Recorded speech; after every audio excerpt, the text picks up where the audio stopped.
Hello and welcome to the Sussex, Ontario Provincial Update. I'm Joe Ragusa. I'm a principal and partner here at the firm. I'm joined by Brian Zeiler-Kligman, Senior Associate in the Ontario Group.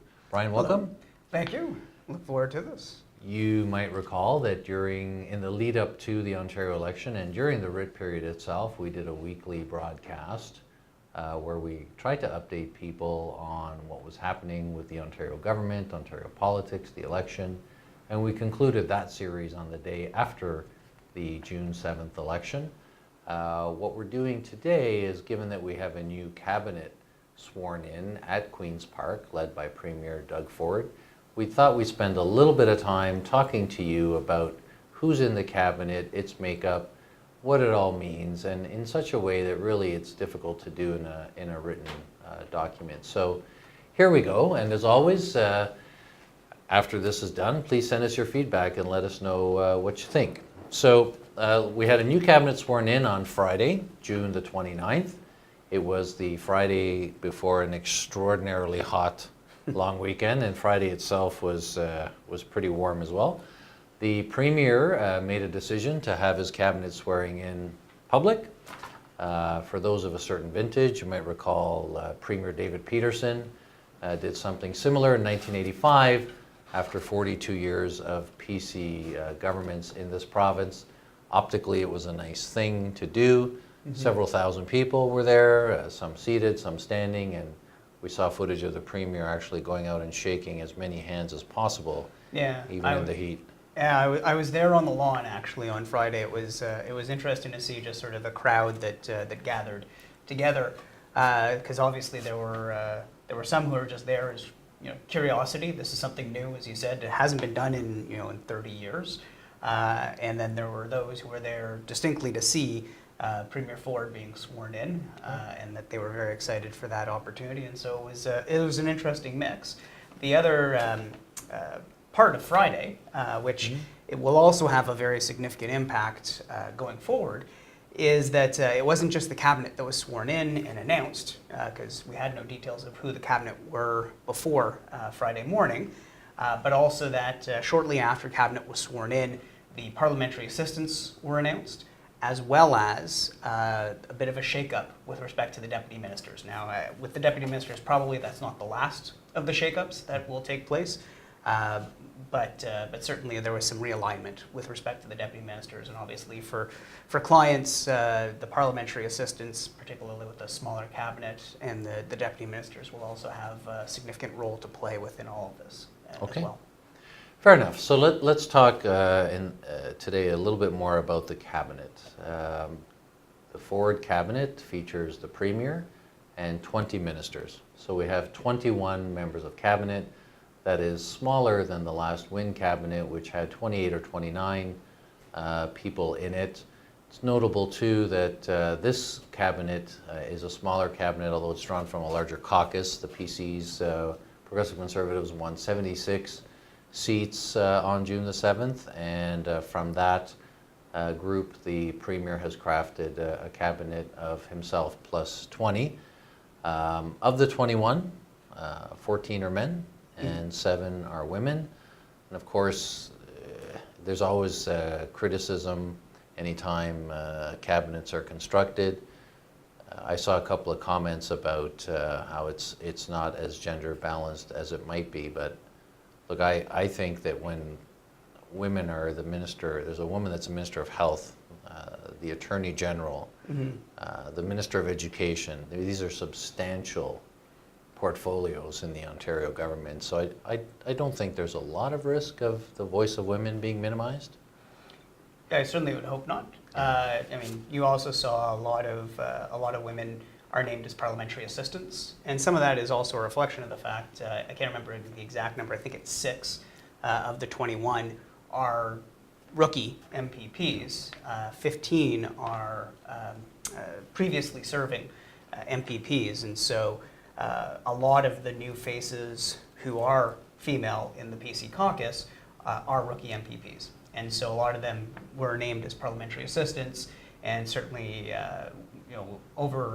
as the administration progresses, we can expect that probably there will be some promotions within that, and as they, figure out exactly how some of the evolution of government might change ministry alignments and so forth as well. I think that's a good point. I don't think that the cabinet that we see today is the cabinet that will be in place 4 years from now.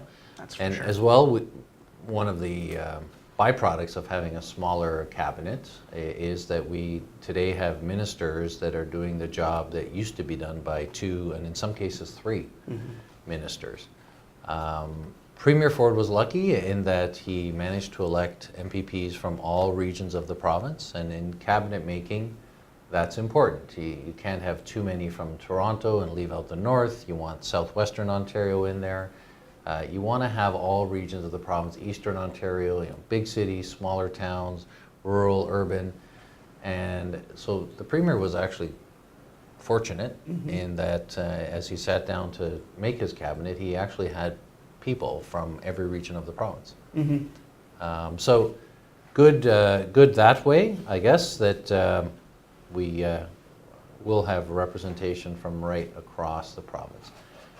Toronto, now the Wynne government was fairly Toronto-centric. Kathleen Wynne didn't have the benefit of many rural MPPs. There were parts of the province that did not elect Liberals, even in 2014. We have 2 people from this cabinet, 2 people in this cabinet who are from Toronto. That's the Premier himself and Raymond Cho from Scarborough North. I saw a commentary on that. I don't know if you saw a commentary on that as well. It got noticed. Well, certainly it got noticed, but it also, as you said, is a reflection that as much as there might be importance to the City of Toronto, we live in the City of Toronto, we'd like to think that it obviously has an importance to the province, but just as well, there's a recognition that you have to represent the entire province, and certainly that there is representation across the province in the caucus. Certainly it makes sense to have a cabinet that reflects that geographic diversity, and certainly the fact that the Premier himself is from Toronto, is a former city councillor, a former mayoral contender.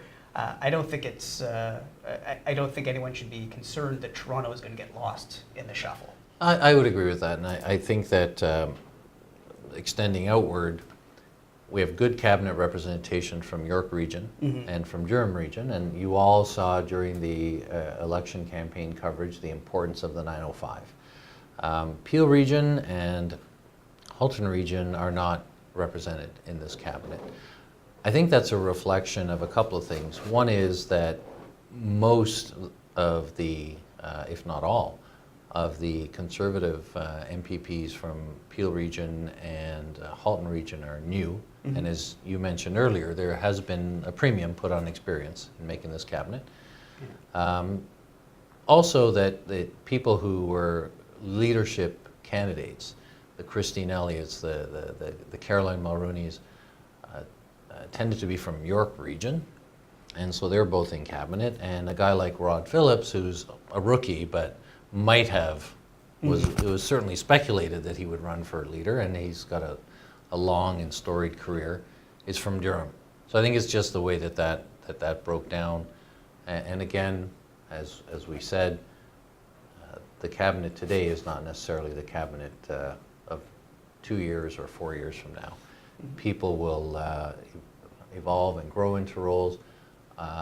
We recall that in 2003, when the Liberal government came into power, that people like Kathleen Wynne and Deb Matthews were not in the first cabinet. But certainly by the time all was said and done, they had very prominent roles. Last thing that I think is worth touching on, usually in these leadership contests, there's, by virtue of who supports the winner, that there's a number of IOUs that are in place. I'll support you if, and if that happens, then I want. This was interesting because Doug Ford had, there was a period of time where Patrick Brown was out, then he was in, then he was back out. During that period, Doug Ford had 1 MPP supporting him, and coincidentally, he's the other MPP from Toronto who's in cabinet. Raymond Cho, yes. And after Patrick Brown officially pulled out, Toby Barrett supported Doug Ford. Mm-hmm. A number were neutral. You recall Vic Fideli was interim leader, and some just didn't take sides at all. But a number did. And so I think one of the benefits that Doug Ford had when sitting down making his cabinet is that he didn't necessarily owe a lot to too many people, and as a result, had more of a free hand. Well, certainly, and he spoke a number of times about the all-star cast that was with him, that was elected in this particular campaign, and both also when they were running, was referring to them in the same way. So, he clearly was really feeling like he had a solid team to choose from, and certainly the fact that he didn't have as many obligations that he had to put in place. Certainly, I think, gave him a freer hand to make sure that he felt confident with the people that he put in place.